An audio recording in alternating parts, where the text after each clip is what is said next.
Hola, ¿qué tal amigos? Bienvenidos a un nuevo vídeo. Bueno, en este vídeo, ahora que ya estamos terminando el año, quiero compartir cuáles han sido mis 5 libros favoritos de este 2025, cuáles han sido estos libros que me han ayudado a aprender nuevas perspectivas, a aprender nuevas cosas, y creo que genuinamente son libros que me han impactado, y eso quiero compartirlo con vosotros en el día de hoy. Además, también quiero decir que muchos de estos libros los he leído en mi Kindle, porque bueno, como sabéis, la verdad es que últimamente simplemente compro libros digitales en Kindle y ya no compro tantos libros físicos, aunque bueno, también me gusta leer obviamente libros físicos, pero bueno, al menos estos 5 libros los tengo en mi Kindle, así que los voy a ir enseñando por aquí. En cualquier caso, nada, empecemos. Ok, pues el primer libro es Lecciones de la Historia de Will Durant y Ariel Durant.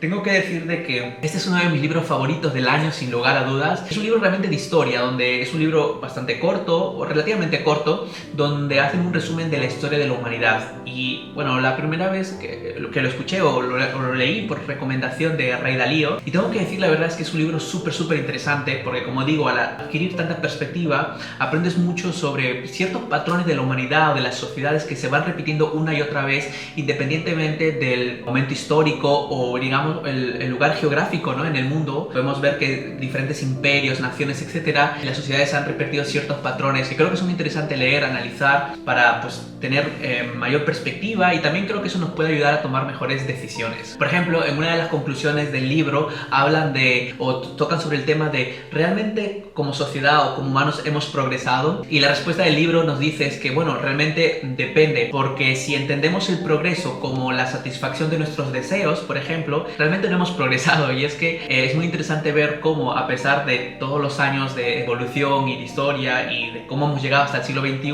muchos de nuestros deseos como humanos siguen siendo los mismos realmente, ¿no? Así que si lo vemos, como digo, desde el punto de vista de la satisfacción de nuestros deseos, no podríamos decir que hemos progresado. Ahora, pero si definimos, por ejemplo, el progreso como el control físico de nuestro entorno, pues en este sentido sí que hemos progresado bastante, ¿no? Porque gracias a la tecnología, por ejemplo, hemos podido pues tener mayor control, como digo, sobre nuestro entorno. Por ejemplo, no sé, la calefacción, el aire acondicionado. Claramente podemos ver cómo podemos graduar la temperatura de nuestro entorno, en nuestras casas, ¿no? Es algo que obviamente en el pasado no existía. Así que desde el punto de vista del control sobre nuestro entorno, podríamos decir de que sí, en efecto, hemos progresado. Pero bueno, por otro lado, hay muchos temas sobre, por ejemplo, política y economía. Como sabéis, yo he estudiado economía y leer sobre eso a mí me interesa mucho, aprender, ¿no? Seguir, obviamente, formándome, aprendiendo. Y la verdad es que hay frases que son súper interesantes, ¿no? Por ejemplo, y bueno, quiero compartir algunos de ellas con vosotros. Por ejemplo, en una frase nos dice: la experiencia del pasado deja pocas dudas de que todo sistema económico debe, tarde o temprano, depender de algún modo del motivo del beneficio para impulsar a los individuos y a los grupos a ser productivos. Sucedáneos como la esclavitud, la supervisión policial o el entusiasmo ideológico han demostrado ser poco productivos, demasiado caros o demasiado efímeros. Normalmente y en general, a los hombres se les juzga por su capacidad para producir, excepto en la guerra, donde se les clasifica según su capacidad para destruir. Y en otro lado,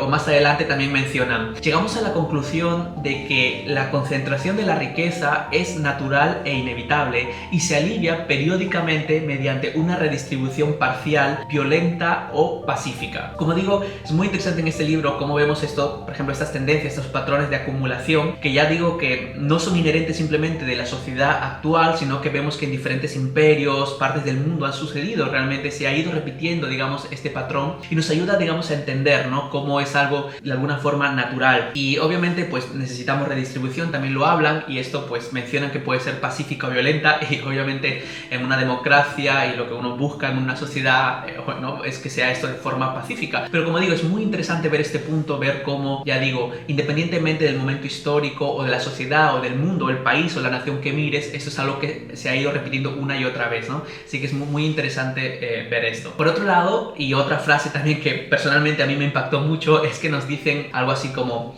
las utopías de igualdad están biológicamente condenadas, y lo mejor que puede esperar el filósofo amable es una igualdad aproximada en justicia legal y oportunidades educacionales. Esto pues también hay varios filósofos que han tratado sobre este tema, ¿no?, sobre la igualdad de oportunidades, que obviamente yo creo mucho, y bueno, creo que es favorable, es algo beneficioso, obviamente. Pero bueno, en cualquier caso, aquí yo lo conecté conecté mucho también con un libro de Erich Fromm muy famoso que se llama El miedo a la libertad, donde él menciona también mucho esto, ¿no? De cómo nuestra condición humana, dado que tenemos ciertas pues tendencias como la envidia, los celos, etcétera, hace imposible otro sistema, ¿no? O hace inestable cualquier otro sistema que no sea a través de cierto, como digo, el beneficio, ¿no? El beneficio individual, pero obviamente eso tenemos que paliarlo con cierta redistribución y tal. Al menos así como yo me lo llevé, recuerdo una frase que Erich Fromm menciona en el libro de El miedo a la libertad, y como digo, para mí todo eso es súper interesante. Ahora, por otro lado, también hay temas de ética. Para mí fueron bastante reveladores, ¿no? Hablan, por ejemplo, en una frase dicen: probablemente todo vicio fue algún día una virtud, es decir, una cualidad que contribuía a la supervivencia del individuo,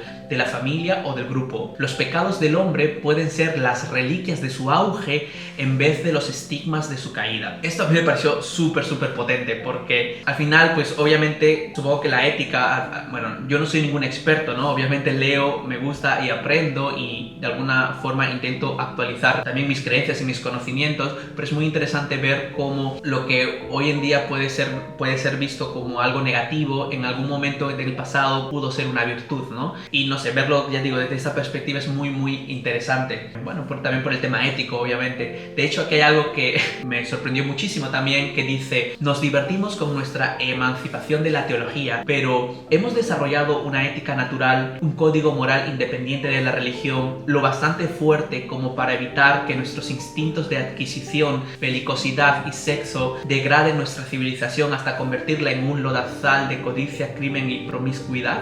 Esto, ya te digo, de nuevo, cuando leí esto me hizo reflexionar mucho, ¿no? Obviamente, bueno, sobre el tema ético, los sistemas de valores, que al final son muy necesarios para, creo yo, al menos personalmente, para tener cierta guía a la hora de tomar decisiones en nuestra propia vida y darle cierto sentido también. En fin, obviamente hemos evolucionado, se siguen actualizando, pero es muy interesante, al menos personalmente lo veo así, reflexionar sobre estas cuestiones, ¿no? Aunque hoy en día, no sé, a nivel espiritual o a nivel personal, quizás la religión ya no tenga tanta influencia como lo tuvo en el pasado, que creo que eso es obvio, creo que lo podemos ver. Creo que sigue siendo cierta falta o un cierto compás moral, ¿no? En ese sentido, bueno, a nivel personal me hizo reflexionar, y creo que es muy interesante. Ok, el segundo vídeo es Scarcity Brain de Michael Easter. Este libro lo leí en inglés, pero bueno, he intentado traducir algunas frases. Básicamente, bueno, Scarcity Brain, cerebro de escasez, ¿no? Es un poco el título del libro. El libro empieza con una historia súper reveladora, y es que el autor cuenta cómo está jugando con su niño, con su hijo, creo que tiene aproximadamente 3 años, y están construyendo un puente de Legos, con Legos, ¿no? Con piezas de Legos. Y llega un momento en el que el puente es inestable, y el autor, obviamente, para solucionar este problema de inestabilidad, va a buscar más piezas, mientras que su hijo lo soluciona sustrayendo piezas. Es decir, si está inestable, puedes solucionarlo de dos formas: o añadiendo más piezas para darle estabilidad, o simplemente sustrayendo para, digamos, reducir un poco el tamaño del puente o la altura del puente y estabilizarlo, ¿no? Es muy interesante esto, ¿no? Porque Michael, o el autor, empieza a pensar por qué tenemos esta tendencia muchas veces los adultos o los humanos a añadir en vez de restar, cuando a veces simplemente el hecho de restar puede ser la solución óptima, ¿no? Y de hecho él coge este experimento y lo lleva con sus colegas ingenieros en la Universidad de Virginia, e intenta testearlo, ¿no? Se intenta mirar cómo ellos responden ante este puzzle, ¿no? Si se quiere, y se da cuenta que todos realmente solucionan el puzzle añadiendo piezas en vez de sustrayendo. Por tanto, la cuestión central del libro es esto: ¿por qué siempre queremos más? Y bueno, os podéis imaginar de que eso también tiene una connotación evolutiva, ¿no? Al final, una de las cosas, por ejemplo, que yo me llevo del libro, que bueno, creo que quizás hoy es más evidente, es que, claro, nuestro cerebro se ha desarrollado en un periodo o en una época de escasez, ¿no? Por ejemplo, teníamos escasez de comida, y por tanto me puedo imaginar de que cuando antiguamente, digamos, cuando éramos cazadores, recolectores o lo que sea, y encontrábamos comida, obviamente el humano tenía tendencia a comer tanto como podía en ese momento, digamos, empacharse, y de hecho por eso también tenemos la dopamina, ¿no? Que nos da este placer para seguir acumulando comiendo, porque obviamente en esa época no sabíamos cuándo iba a ser la siguiente vez que íbamos a encontrar comida. Por tanto, si la encontrabas, tendías a comer tanto como podías, ya digo, porque no sabes cuándo era la próxima vez que ibas a comer, ¿no? Así que tiene un componente evolutivo. Pero además es algo también que eso sí que me gustó mucho, o muy interesante del libro es que incluso hablan de que se ha descubierto un gen, el gen DRD47R, que también se conoce como el gen Van der Loos, que los científicos dicen que es el gen que nos lleva a ser más propensos a tomar riesgo, a explorar nuevos lugares, ideas, comidas, relaciones, y que en general pues eso nos ayuda a abrazar cambio, movimiento, la aventura, ¿no? En otras palabras, siempre a querer más, ¿no? Así que incluso, obviamente, aunque esto no es simplemente causal, hay muchas cosas que afectan a nuestra toma de decisiones, pero podemos ver incluso cómo a nivel biológico tenemos esta tendencia siempre a más, a acumular más, a tener más, ¿no? Por tanto, las lecciones de este libro es un poco esto. Primero, entender, como decía, de que nuestro cerebro se ha desarrollado en un periodo de escasez y que hoy en día, pues afortunadamente en general tenemos abundancia, ¿no? Hoy en día tenemos abundancia de comida, abundancia de ocio, etcétera. Obviamente unos más que otros, pero en general creo que podemos entender la idea. Quizás incluso biológicamente pues tenemos esa tendencia a sobreconsumir, ¿no? Ya sea sobreconsumir comida, información, compras, y la idea un poco pues eso del libro es que pues bueno, que tenemos que intentar ser conscientes de este sesgo que tenemos, este impulso hacia siempre querer más, porque como he dicho antes, a veces simplemente la respuesta óptima es menos. Y bueno, un poco, digamos, aprender a encontrar el punto suficiente, ¿no? Así que no, bueno, como digo, termino con una frase del libro donde ellos dicen, o donde el autor menciona que, obviamente, ¿no? Dicen, la respuesta no siempre es restar, porque menos puede llevar sus propios problemas, pero necesitamos encontrar lo suficiente, ni demasiada abundancia, ni demasiado poco. El tercer libro se llama Still Like an Artist de Austin Kleon. Este libro, que la verdad, de hecho lo leí a principios de año cuando estaba en el avión, que estaba con mi pareja a principios de año, que estábamos volando hacia los Estados Unidos, y lo leí en el avión. La verdad es que es un libro súper corto, creo que lo puedes leer en 1 hora o 2 horas, pero ese libro me impactó mucho porque me ayudó a repensar todo este tema sobre qué es original o la originalidad, ¿no? La idea central del libro es bastante radical, si se quiere, ¿no? Porque nos dice que realmente no existe nada 100% original, o sea, no existe nada que sea realmente original, ¿no? Sino que todos son realmente combinaciones de cosas que ya existen, y que por tanto no hay que obsesionarse, ¿no? Con buscar lo original o buscar una idea original o hacer un vídeo original, porque muchas veces esto simplemente no es útil, simplemente nos frena.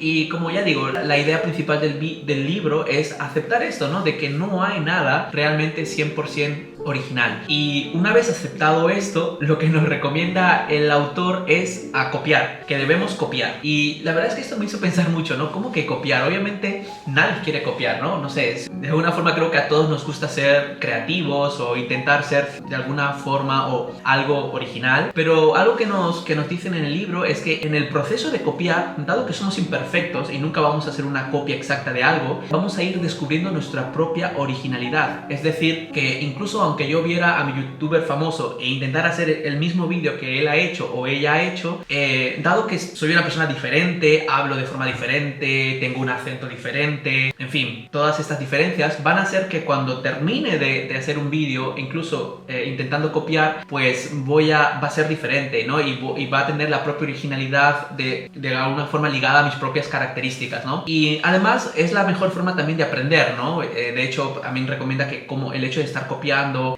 nos ayuda primero a hacer las cosas, ¿no? De realizar las cosas, ya digo, y vamos a ir encontrando poco a poco nuestra propia perspectiva, nuestra propia originalidad. Así que nada, muy interesante este libro, y obviamente pues las recomendaciones del libro es esto, ¿no? De que la búsqueda de la originalidad no debería frenarnos, simplemente hay que aceptar de que nada es 100% original y que debemos actuar, ¿no? Si queremos hacer algo no hay que esperar, hay que hacerlo. Ya digo, en el proceso de hacer las cosas vamos a ir descubriendo nuestra propia originalidad, nuestra propia forma de hacer las cosas, ¿no?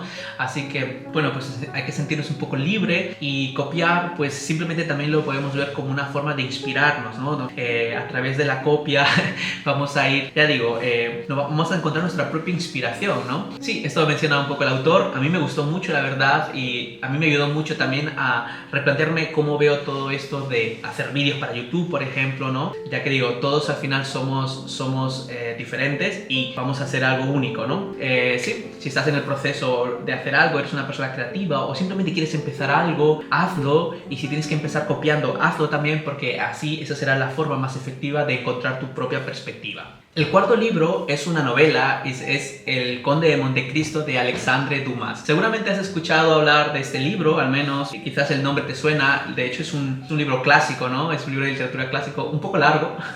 Y a mí este libro lo pongo como uno de mis favoritos del año por cómo me hizo sentir, ¿no? Un poco como cuando estaba leyendo la novela. En primer lugar porque conectas, o en mi caso conecté muy rápido con el personaje, el personaje principal del libro, de la novela, que es Edmundo Dantes, porque es un personaje muy noble, con valores, una persona que quiere salir adelante y quiere ayudar a su padre anciano, quiere salir adelante, quiere convertirse en capitán de barco, ¿no? Que él era marinero e intenta pues eso, superarse a sí mismo. Y es muy inspirador. Además también me gustó mucho porque me hizo mucho pensar cómo era la vida de antes, ¿no? Una vida más simple, una vida más sencilla, quizás también una vida que no va tan rápido, ¿no? Como hoy en día. A mí me hizo pensar mucho sobre las historias, no sé, de la vida de, por ejemplo, de mis abuelos, ¿no? Allí en Perú, o también incluso de mi madre, ¿por qué no? Pero bueno, en general yo creo que esa vida de antes, ¿no? Donde no había tanta, no sé, internet, tecnología, y por ejemplo el personaje prácticamente se enamora de una vecina, ¿no? Y como antiguamente, digamos, tu campo de experiencia era más limitado, ¿no? Entonces tu vida realmente a nivel geográfico realmente se desarrollaba en un entorno más reducido, ¿no? Y a mí me hizo sentir, no sé, me gustó mucho, ya digo, reflexionar sobre eso, sobre la vida de antes y tal. Además, como digo, pues eso, el personaje va, atravesar diferentes pruebas, ¿no? Es todo, en fin, no quiero tampoco hacer spoiler, pero ya digo, a mí me gustó mucho, conecté mucho y por eso quiero ponerlo como uno de mis libros favoritos del año.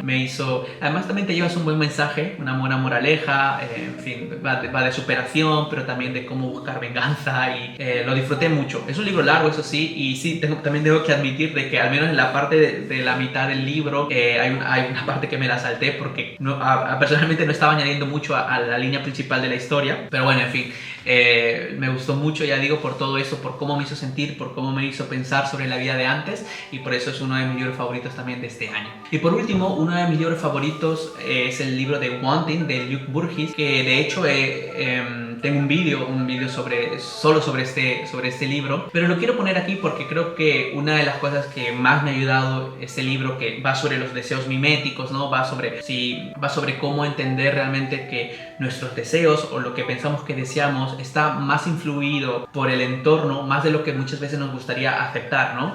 Y de que sí, que todos realmente somos, pues tenemos toda esta teoría de los deseos miméticos, ¿no? Que básicamente copiamos los deseos de otros, ¿no? Cómo nuestro entorno influye en lo que deseamos. Y me parece muy interesante porque creo que este año he estado intentando o he ido aprendiendo más a diferenciar esto, ¿no? Cuándo es un deseo intrínseco mío y cuándo no lo es. Y aunque a veces esta diferencia no está clara del todo, porque al final somos seres sociales, somos seres que nos vamos influyendo unos a otros, pero creo que vale la pena reflexionar sobre esto, ¿no?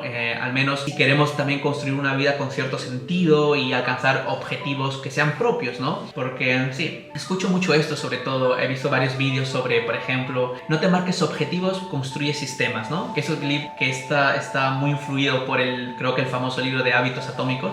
Todo eso está genial, pero a veces incluso yo también me pregunto, vale, pero ¿qué pasa si estás construyendo sistemas sobre algo que ni siquiera deseas, que no es un deseo propio, que no es un deseo intrínseco? Yo creo que antes de construir los sistemas que te van a llevar a cumplir con tus objetivos, es importante reflexionar sobre qué es lo que tú realmente quieres, ¿no? Y ya digo, esto de los deseos miméticos me gustó mucho. Y bueno, además hay una frase muy poderosa desde mi punto de vista que se menciona en este libro, y es que nos dicen que el deseo mimético es para la psicología lo que la gravedad es para la física. El deseo, como la gravedad, no reside de forma autónoma en ninguna cosa o persona, sino que vive en el espacio entre ellas. Así que ya digo, básicamente la premisa de todo este libro es de que, como digo, no lo podemos evitar, aunque quisiéramos que nuestros deseos sean propios, va a haber influencia del entorno, ¿no? Y vale la pena, como digo, reflexionar sobre eso. Hablan mucho, por ejemplo, de los deseos superficiales y los deseos profundos, ¿no? Un poco esta diferencia de intentar diferenciar los tipos de deseos que tenemos. También hablan de los modelos, ¿no? Obviamente, dado que nuestro entorno tiene una influencia muy grande sobre nosotros, es importante ver quiénes son nuestros modelos, ¿no? O identificar quiénes son las personas a las que directa o indirectamente estamos intentando copiar o emular, ¿no? Así que ya digo, vale la pena preguntarse sobre esto, reflexionar sobre esto para, en última instancia, pues caminar hacia nuestros verdaderos objetivos, ¿no? Como he dicho, están muy bien los sistemas, pero creo que es muy importante antes de construir los sistemas saber qué es lo que queremos, por tanto podemos poner esos sistemas sobre esas cosas que intrínsecamente son nuestras, ¿no? Ok, pues eso ha sido todo el día de hoy. Ya digo, ahora que se acaba el año 2025, he querido compartir estos 5 libros que creo que son mis 5 libros favoritos de este año. Pronto voy a estar haciendo otro vídeo sobre cuáles son mis 5 libros que estoy deseando leer en el 2026. Tengo una lista ahí de libros que quiero leer en el 2026. Tengo amigos, obviamente también, que me recomiendan libros. Así que también voy a estar haciendo un vídeo sobre qué libros leer en el 2026. Al menos si te interesa cosas similares que a mí también me interesan. Pero nada, en cualquier caso espero que os hayáis llevado algo de valor de estas reflexiones. Y nada, también como he dicho en el último vídeo, próximamente también estaré hablando sobre cuáles son mis objetivos para el año 2026, un poco con este proyecto y un poco lo que quiero seguir construyendo juntos toda esta pequeña comunidad en internet, ¿no? Así que nada, muchísimas gracias como siempre digo por vuestro tiempo y espero veros en el próximo vídeo.